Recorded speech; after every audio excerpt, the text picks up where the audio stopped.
Bismillahirrahmanirrahim. Assalamualaikum warahmatullahi wabarakatuh. Kita bertemu kembali dalam mata kuliah ekonomi dan hukum bisnis. Ya.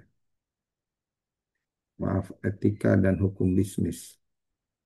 Kali ini kita akan membahas tentang sistematika hukum kebendaan di Indonesia. Pada pembahasan kali ini, kita akan bahas tentang bagaimana regulasi ataupun aturan tentang sistematika hukum kebendaan di Indonesia. Kita akan belajar tentang bagaimana klasifikasi benda, lalu menjelaskan hak-hak kebendaan, dan tentunya menganalisis kasus-kasus yang terkait dengan hak-hak kebendaan ini.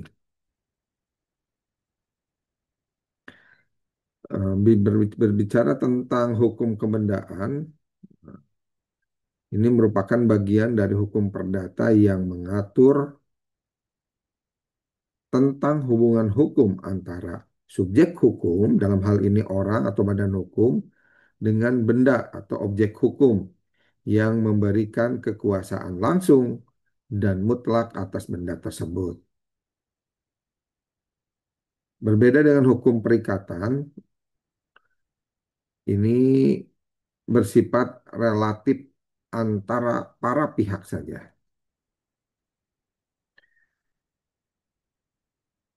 Apa saja dasar hukum untuk sistematika kebendaan di negara Republik Indonesia? Yang pertama diatur dalam buku kedua Kitab Undang-Undang Hukum Perdata (KUHP Perdata) tentang kebendaan, khususnya pasal 499 sampai 1232.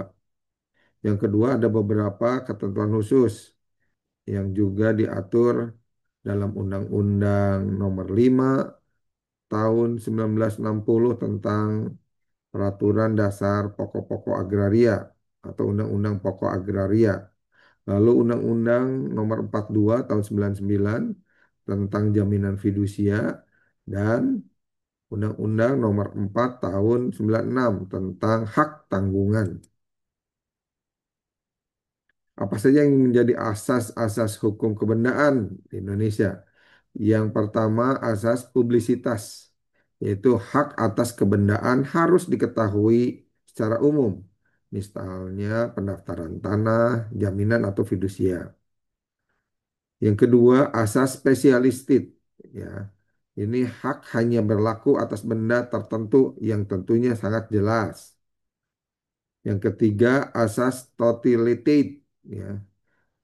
Hak hanya ada atas benda secara keseluruhan, bukan bagian-bagiannya saja. Dan yang terakhir, asas droit de suite. Hak mengikuti benda di tangan siapapun juga. Misalnya hak hipotek. Berdasarkan klasifikasi benda dalam hukum kebendaan, ada yang berdasarkan sifatnya, yaitu benda yang bergerak, ya, dapat dipindahkan, contohnya uang atau mobil, rumah. Rumah bukan benda yang bergerak, ya. Itu termasuk dalam benda yang tidak bergerak, tidak dapat dipindahkan, seperti juga tanah atau bangunan. Yang kedua berdasarkan wujudnya. Ada benda berwujud, memiliki bentuk fisik, tadi emas, kendaraan, rumah, atau yang tidak berwujud. Hak yang melekat, yaitu hak cipta, hak intelektual, hak merek dagang. Selanjutnya, berdasarkan hubungannya dengan benda lain. Ada benda utama, benda yang berdiri sendiri, contohnya tanah. Nah, benda tambahan bergantung pada benda utama. Ada tanah di atas, tanaman yang di atas tanah, atau bangunan di atas tanah. Selanjutnya, Apa saja hak-hak kebendaan yang diatur dalam KUHP Perdata dan Undang-Undang Pokok Agraria? Yang pertama, hak kebendaan menurut KUHP Perdata. Ya.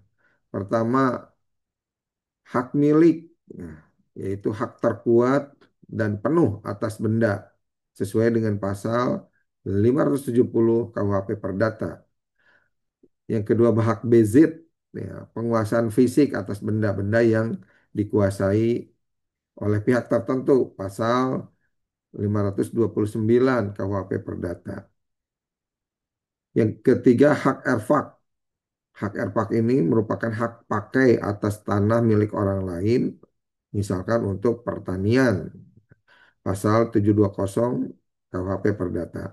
Dan yang terakhir, hak hipotek, ya ini menurut kebendaan, yaitu hak jaminan atas benda tidak bergerak, pasal 1162 KUHP Perdata.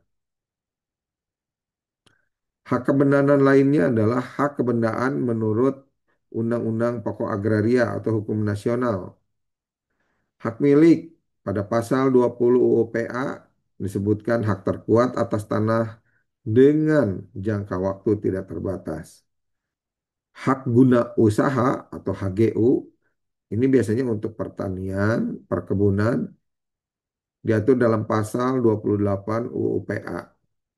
Selanjutnya hak guna bangunan HGB untuk mendirikan bangunan sesuai pasal 35 UU PA dan hak pakai, hak untuk menggunakan tanah milik negara atau tanah milik orang lain diatur dalam pasal 41 Undang-Undang Pokok Agraria. Bagaimana peralihan dan perlindungan hak kebendaan? Nah, cara beralihnya, ya, pertama dengan jual beli. Ini dipahami sebagai pemindahan hak melalui transaksi diatur dalam pasal 1457 KUHP Perdata. Peralihan juga bisa berdasarkan hibah, pemberian cuma-cuma, nah, diatur dalam pasal 1666 KUHP Perdata. Dan peralihan berdasarkan warisan atau adanya kejadian kematian yang menyebabkan hartanya diwariskan. Pasal 830 KUHP Perdata. Peralihan lainnya berkaitan dengan ini bagaimana perlindungan hukum. Ya, perlindungan hukumnya bisa melalui gugatan reklame. Pemilik dapat menuntut benda yang dialihkan tanpa hak. Lalu juga melakukan pendaftaran hak sebagai alat bukti, contohnya sertifikat tanah, akta fidusia. Kita lihat beberapa kasus kontemporer atau kekinian dan tantangannya. Ya, ada kasus misalkan sengketa tanah. Ini merupakan konflik antara hak adat, ya, ada hak adat dan melawan hak individu. Kasus selanjutnya yang kontemporer ya atau yang terkini adalah digital aset, pengakuan benda tidak berwujud. Ya, seperti yang lagi viral sekarang, tentang cryptocurrency. Ya. Tantangannya bagaimana? Ya, melakukan reformasi hukum agraria. Misalkan contohnya implementasi Undang-Undang Cipta Kerja terhadap hak kebendaan. Nah, kesimpulannya, hukum kebendaan Indonesia bersifat pluralistik yang banyak kebijakannya.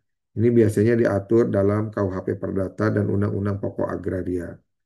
Dan diperlukan adaptasi terhadap perkembangan aset-aset digital yang merupakan tantangan terhadap permasalahan kontemporer atau terkini. Demikian pembahasan kita kali ini tentang sistematika hukum kebendaan di Indonesia. Mudah-mudahan bermanfaat. Sampai berjumpa di pertemuan selanjutnya. Assalamualaikum warahmatullahi wabarakatuh.